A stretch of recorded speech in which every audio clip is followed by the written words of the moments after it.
Star Trek VI, The Undiscovered Country. I would just like to say that I have a very firm appreciation for Shakespeare, so I did indeed love this movie. If you recall, back in my Wrath of Khan review, I said that a lot of people find that to be the best of the original Star Trek movies.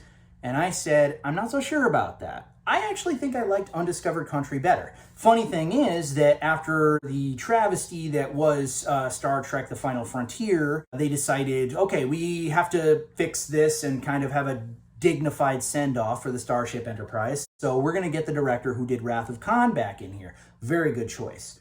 Around this time, I suppose it would have been, maybe season 3 or 4 of Star Trek The Next Generation, where they had changed, where no man has gone before to where no one has gone before. This is supposed to be like when the Klingons and Earth start actually not really becoming friends, but start communicating with one another. And there's this whole thing that happens at this Klingon base with this malfunction of their equipment that's eventually gonna rip apart the entire planet. So Spock basically recommends Kirk to do this, to be the ambassador to the Klingons, and Kirk is sort of like, what the hell are you doing?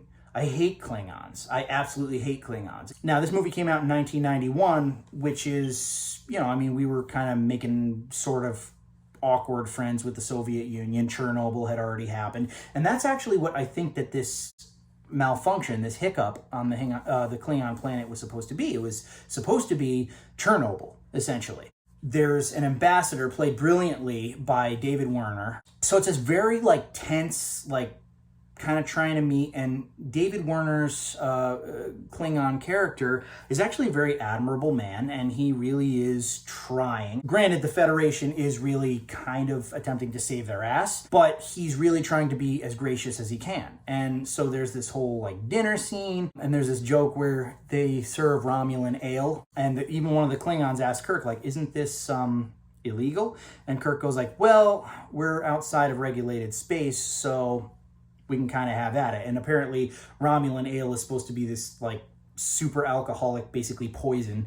So they're all kind of lightening up, and there's some tension at the dinner table, but you kind of see how things are playing out. The characters are kind of establishing themselves, and there's one character, a Klingon who is bald, played by, Christopher Plummer. And he's a Klingon who is bald, and he has an eye patch, and it's just a cool design. It's something a little bit different, I think.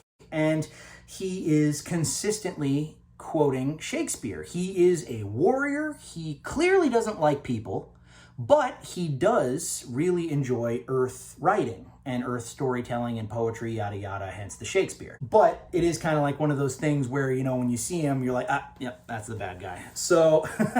So this whole shit happens, and then it appears as though the Enterprise fires on this ship, on this Klingon ship, totally unprovoked, screws it up, and then 2 people wearing Enterprise spacesuits beam aboard and proceed to kill every single Klingon aboard. For this, Kirk surrenders and is brought before trial, where the dude who plays Worf from Star Trek The Next Generation plays a Klingon called Worf in this film. So you assume that this is Worf's, I don't know what the exact timeline is between the 2 generations, but Worf's, great-great-grandfather, whatever. But basically is their defense attorney. And they get banished to this ice planet where there's some sort of a underground base where they have to do backbreaking labor. And if they don't do what they're told, then they get banished to the surface where they will eventually freeze to death. So all this shit ensues, and of course it turns out that it wasn't the Enterprise, it was actually another Klingon bird of prey that was directly beneath the Enterprise. It was the Christopher Plummer character. And they had basically set it up during a peace meeting that there was going to be an assassin who was going to kill the Klingon ambassador who was speaking before, everybody, basically the entire Federation. By the way, I just realized the last time I watched it that that's Red Foreman from that 70s show. So basically the whole thing gets, thwarted, and Christopher Plummer, like Khan, is a very hammy, very animated, cheesy, but in the best possible way, character.